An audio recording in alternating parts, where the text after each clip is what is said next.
My mindset, my leadership skills, my lack of process management is what damaged the business. This is a plan that's going to get you, within the next 2 years, triple what your sales are today. How do you assess somebody has poor mindset, somebody isn't thinking bigger, somebody has negative self-perception? What are some of the tools you used?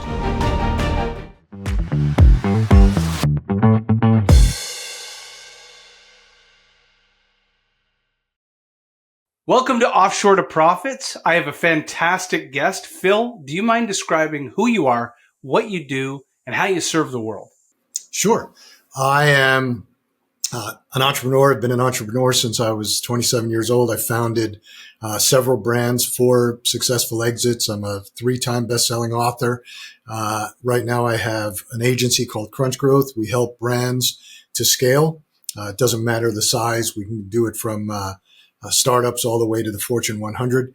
And what do I do to better serve the world? I do a lot of coaching. I try and help entrepreneurs get a handle on what their growth strategy is and how to help them think and change their mindset and direction.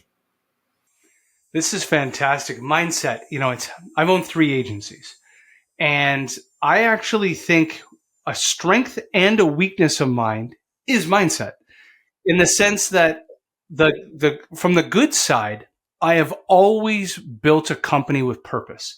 I've always had the end goal in mind. It's kind of like John Warlow's Built the Cell, if you've ever heard that podcast.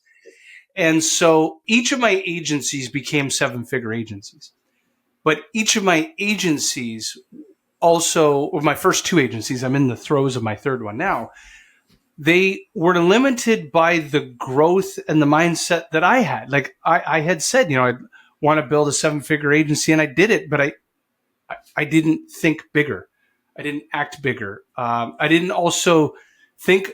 I limited my belief on what I was good at and what I was weak at, and I ignored what I was weak at, which was financial acumen of running a 7-figure agency, and I only just doubled down on my strength, which was sales. Long and the short, I think it could be a double-edged sword. So you coach customers. You have a founder like me come in the room. Number one, how do you sniff out poor mindset? And what are kind of some of the root causes where you're sitting there with a founder, and it could be a little bit of Dan Sullivan's The Gap in the Gain. How founder do you not realize what you've built is great, and you have to have the mindset of something bigger? But long and the short is, how do you assess somebody has poor mindset, somebody isn't thinking bigger, somebody has negative self-perception? What are some of the tools you used to analyze this so the audience can listen in, can almost like self-diagnose? Yeah. So the first thing we do is we ask a lot of questions when we take on someone new as either a coaching client or a brand client. We look at the history. We look at, I'll give you an example, and maybe this will frame it best. We had a client that came to us about 6 months ago. They had a highly unique product line, but for the last 5 years, they were stuck at the same sales rate. And they kept blaming agencies, and they kept blaming ads and all kinds of things. And we came in and took a look at it, and we started asking a lot of questions about, what their expectation was. And everybody says, well, I want to be a multi-million-dollar business. Everybody says that. What does that do? So you have to define that, and you have to dig down and get them to frame it a little bit closer. But long story short, we started working on it, and we laid out a plan. And we said, we're going to start implementing this plan. If you believe in it, this is a plan that's going to get you, within the next 2 years, triple what your sales are today, if not quadruple. Everybody's gung-ho. Yeah, that's what we want. That's what we need. That's what we've been waiting for, yada, yada. 2 weeks into the plan, literally 2 weeks into the plan, they start questioning, well, I don't know if it's the right thing. I don't know if it's working. I don't know. Let's just continue to do what we've been doing. And then it dawned on us that their problem, they weren't willing to shift their mind. They weren't willing to reset their mind and say, our mindset, our comfort zone is what our problem is. They were so comfortable at doing the sales they were doing for the last 5 years that they just couldn't imagine getting more sales, and they were afraid of it. And so they couldn't shift their mind. So in my opinion, there's fear involved.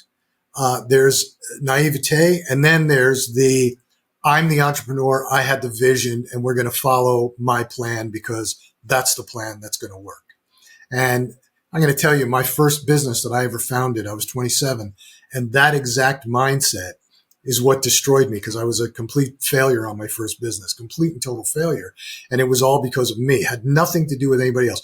The business was solid. The sales were solid. We had a great thing going, but my mindset, my leadership skills, my lack of process management is what damaged the business.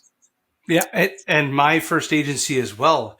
My first agency, and I've told this story on this podcast a million times, from the outside was a smashing success. We pioneered a global sales methodology with 600 customers around the world, speaking on 40 stages a year, multi-million-dollar business.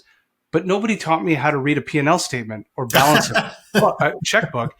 And I woke up and I was $1 million in debt, yet I had a multi-million-dollar business because I kept signing this thing. On the end of a statement of work, it would say, Microsoft will pay you net 90 and Oracle will pay you net 90. And I was like, well, that sounds great. I'd sign it. Right. Well, the law of big numbers dictate when you start having $300,000, $400,000, $500,000 a month in payroll and your customers are paying you 120 days later, you get crushed. You said something that was so valuable. It reminds me of my days selling in global enterprise that put my head through a wall. We would spend more time in the sales process, or known as the buyer's journey. Could be months and months to go through multiple sales meetings, procurement process, vendor setup, contract review, close. Sure. The customer's all gung-ho, and that took months for the customer to get there. And they would give up faster than it took us to get the deal done.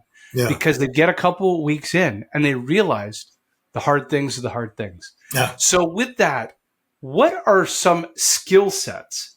What are some things, tools? I'm almost going to combine two questions. What are the skill sets or toolkits you can give founders to make a change? I'm a believer you have to change yourself first and then seek out mentorship and help to guide you through. But you're going to have to come through an inflection point. Are there any skills, toolkits, secret hacks that have helped that founder either self-diagnose or make a change? Yeah, I would say that you can coach people and you can show them the light. But the successful entrepreneurs are the ones who see it and are able to look at themselves and say, okay, I'm the problem. I see it. I get it. So I'm going to start making changes. It's the ones that stick to their guns that are never going to be successful. And there's nothing you can do about that. But you can definitely guide people through coaching, through showing them success stories, through little wins, small wins, getting them to, take baby steps and showing them wins, and then they get on board. But people who are dead set against it, people who are in that comfort zone, fear of moving forward, unfortunately, some people just can't be helped. And do you start with a coaching customer and you will cut bait early when you realize that they are their own worst enemy and they just are unwilling to change? Or is it possible to get, is everybody willing to change? You just need to push hard enough. Or where does your coaching kind of hit an impasse? Yeah. So it really starts on when we're in the early discussions with a new client, because one of the first things that we harp on to try and extract information is we want them to explain to us what their clear point of difference is. What's your point of difference in the market? And again, we're working primarily in the consumer product space, beauty products, food products. That's our sweet spot. That's what we understand. That's what we know. toys, gifts, things like that. So when we're intaking a new client, if we're on the prospecting call, we're spending a lot of time trying to get them to explain to us what that point of difference is. If they can't explain it to us and they just say, well, we're better quality, better quality, quality is subjective. But if you don't have a clear point of difference, if you don't know it, then I'll have a heart-to-heart call with the founder or the CEO or the president and say, look, here's how this works. You have to have a clear point of difference or we can't help you. And one of the reasons you've burned through agencies has nothing to do with the agencies, has to do with the fact that there's nothing to say. If you just say, okay, my popcorn is better, well, that's not going to get it very far in this world. So we have to frame it. So if you're willing, I'll put my coaching hat on. We'll do a 1-day, 2-day session. We'll get to the bottom of what makes you different and we can move on from there. And if they're not willing to do that, then we don't want to move forward because that's not going to make us successful. And I don't want, the emails and the phone calls every week saying, oh, your people aren't getting me what I need out of sales, out of ads. And I don't want to hear it because if you can't tell us, if you can tell us what your clear point of difference is, man, we'll make a plan out and we'll get you the sales that you need and do it very effectively, cost effectively. So that's sort of how the agency and the coaching work together. I'll give you another quick example. We had a client who came to us about 2 years ago. They were founder, great job. He built a strong brand. Plus he also did wholesale, went from 0 to 20 million in about 4 years. It stuck at 21 million for a couple of years. Came to us because he thought it was a marketing advertising problem. We thought so too.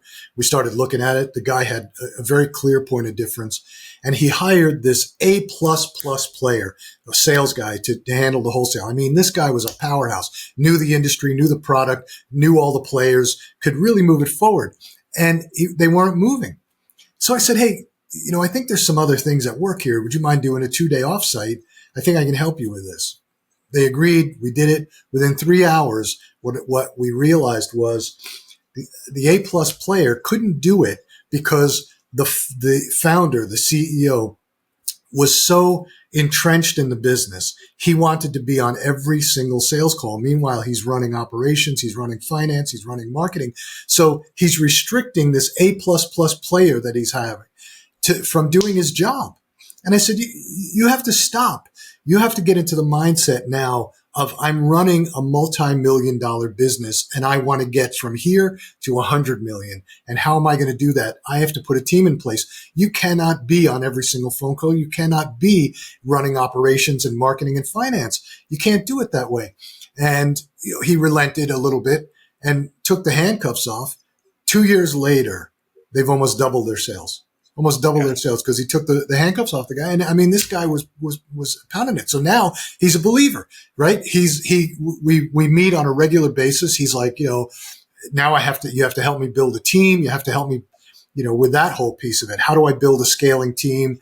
So we're on to the next part. But there's a person who could actually take the information, look at the problem and say, okay, I'm willing to change. But for every one of those, there's a person that says, no, I'm right. It's a marketing problem.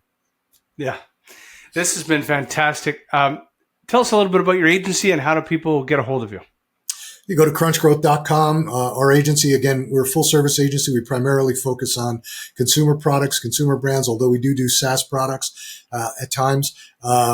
Our core focus is we've got a long history with doing video selling. We were in the direct TV world. We were in the home shopping network. We built brands on those. So we understand how to use video to sell. So we do a tremendous amount, short form, long form, on social media, on ads, things like that. So we're quite good at that part of it. So you can just go to crunchgrowth.com or you can reach out to me on LinkedIn. I'm very available. I'm very findable on, you just, Google me online and you'll find me. Fantastic.